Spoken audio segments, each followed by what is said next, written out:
चूल्हे की आंच बिल्कुल मध्यम रखनी है। देखें हल्की है। इसमें मैंने फ्राई पैन में ये 20 के करीब है लाल मिर्च गोल वाली, इसको हल्का सा भूनना है। मिर्चें भुनना शुरू हो गई हैं और हल्का सा रंग बदल रहा है। अब इसमें ना इसका जो खुशबू भी निकल रही है। अब मैंने इसमें डालना है साबित धनिया और आंच बिल्कुल मध्यम रखनी है।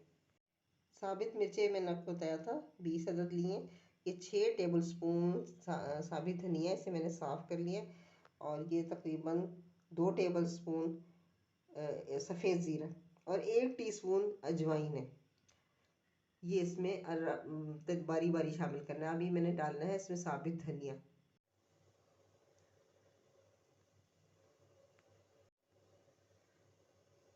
ये धनिया देखें भुन गया, हल्का सा इसका कलर चेंज नज़र आ रहा है ना, इसकी खुशबू भी निकल आई है।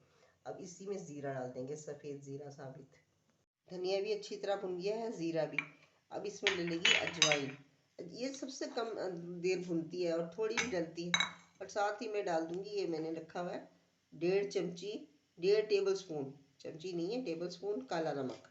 काला नमक टेस्ट के लिए डालते हैं, ज़्यादा मैं इसलिए डालती कि फिर उसमें भी किसी चीज़ जो चीज़ बना रहे होते हैं उसमें पहले से भी नमक होता है, तो इससे ज़्यादा नहीं डलता। अब सबको इसको हल्का सा भून के और फिर ठंडा करके फिर इसे पीसना है और दरदरा पीसना है।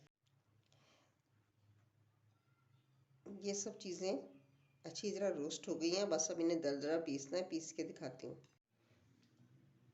ये इस तरह मोटा मोटा पीसेंगे, दरदरा सा, देखिए इस तरह का आ जाएगा।